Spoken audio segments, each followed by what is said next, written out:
Finally did it. Hades 2 credits achieved. That took a lot longer than I was expecting, but yeah, very, very glad to have that done. Very glad to have that done.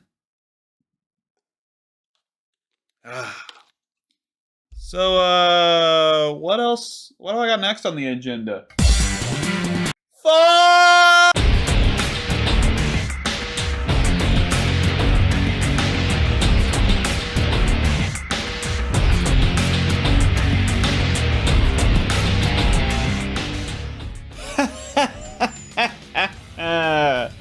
You thought Sonic Heroes was the only game I'd finish this year? Oh no, no, no.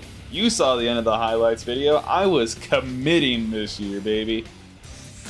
Shadow the Hedgehog. What an insane experience. For those of you not in the know, this game is absolutely horrendous. It is widely considered as one of, if not the worst, 3D Sonic game. And I am part of the majority here. Whether it's the laughable excuse for a story, the unengaging level missions, the slippery as all hell control, or the fact that you have to play the first level 10 fucking times, this game really has nothing going for it. But I've certainly had a weird history with it. I initially got the game shortly after launch when I was 7, and I remember thinking the concept was neat. And if you need to question why, every guy in my family grew up playing Conker's Bad Fur Day multiplayer together. So going from that to this wasn't really a hard transition. I think I did 4 completed endings back then because I really just didn't understand the game, and then went on to play much better games afterwards. Fast forward to 2013, and just like the rest of my GameCube library, I finally revisited the game and actually completed the 10 endings. This is where the wrinkles of my brain finally formed and I understood how bad this game really was, along with Sonic 06. And about 5 years ago, I decided to try and 100% this game as a streaming idea while I was in college. And I stopped after, I think, 2 sessions. I was overambitious and definitely did not have the mental fortitude to see that through. But at last we arrive here in the big 2025, where I finally made the plan to sit down and finish it. Now you might be wondering, if this game is so horrendous, why the hell would you want to complete everything in it? There's 2 big reasons for that. Reason A, this is the last game that I originally attempted to finish and never completed. So I wanted to finally clear this off my plate once and for all so I never had to ponder it. Reason B, here's all the 3D games I have yet to 100%. Yeah, Shadow's by far the lesser poison here. Now the process for 100% is very similar to Adventure 2 and Heroes. After completing the game, just achieve the A rank on every mission, and you are awarded a final level, mode, whatever to play as a victory lap. Now that I've finished all 3 games, I'm going to say something that's a little out there, so I'll take a second so you can pause and insult me. Shadow the Hedgehog was far more pleasant of an experience than Adventure 2 or Heroes.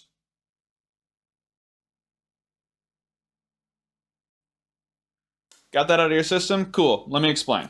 Shadow is by far a worse game. That's undeniable. Seriously, 10 fucking run-throughs of Festopolis?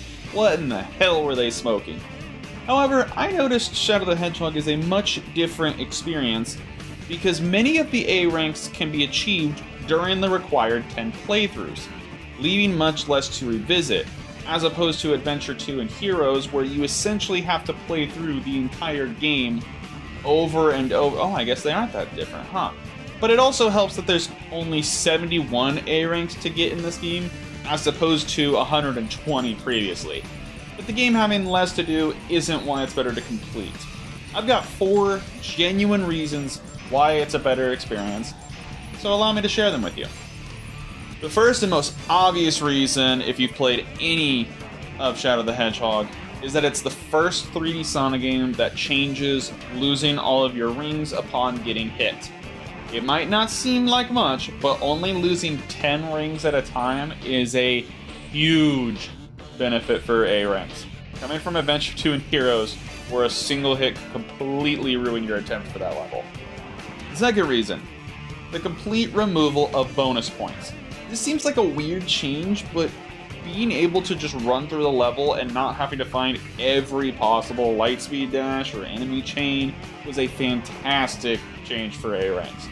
Over a third of this game is just reaching the gold ring, and with the removal of bonus points and the ring change, your A rank score really is just based on your time. This means that over a third of the A ranks are achieved by, let me check here, going fast. Hell yeah. Third reason, the hero and dark meters.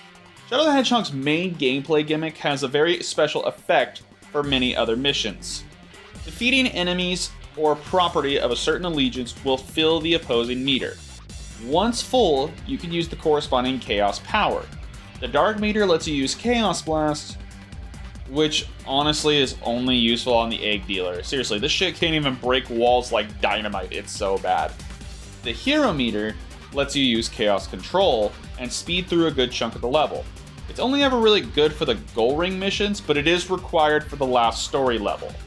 However, there are two other abilities you gain when a meter is filled up. While it is draining, you are completely invulnerable and your ammo count never depletes.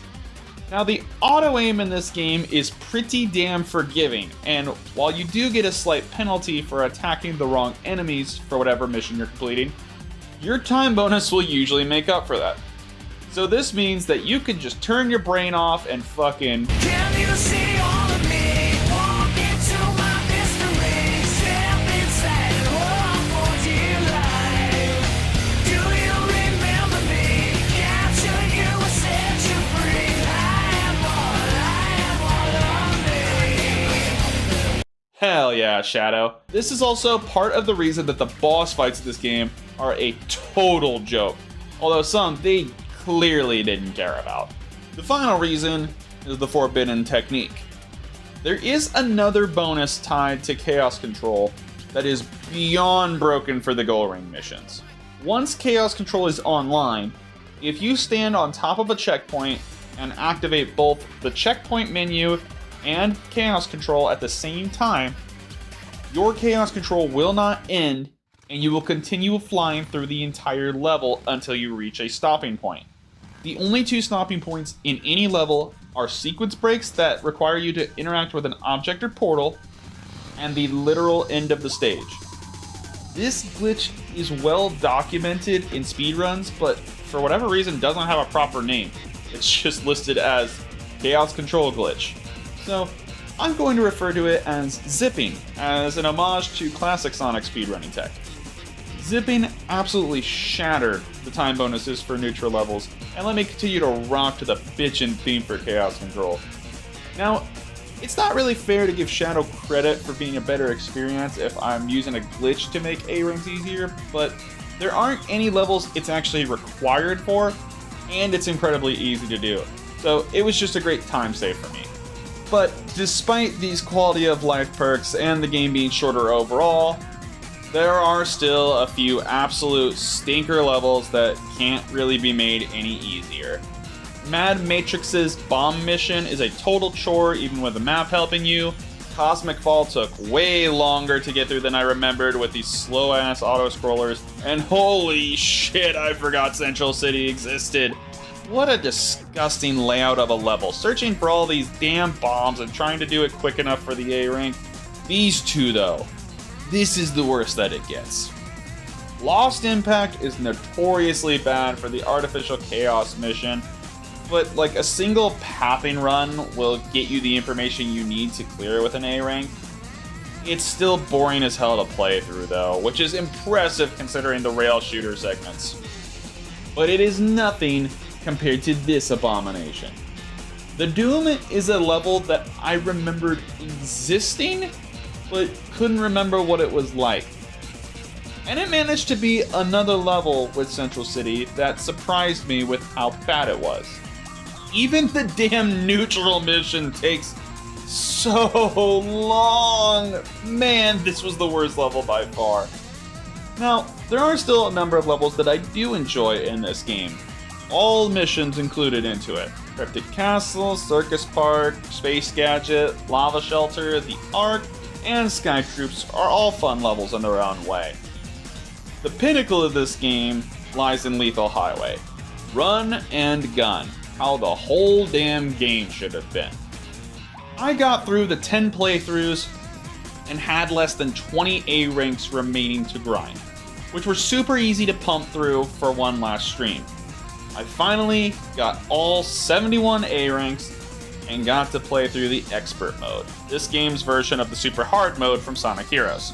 All 24 levels and The Last Way back to back with harder level design and challenges, and if you game over at any point, you're sent back to the beginning. They seemed like a decent challenge, although they placed extra lives all over the levels, so you're never actually in danger of a game over. And to the game's credit, the platforming challenges were really fun to figure out.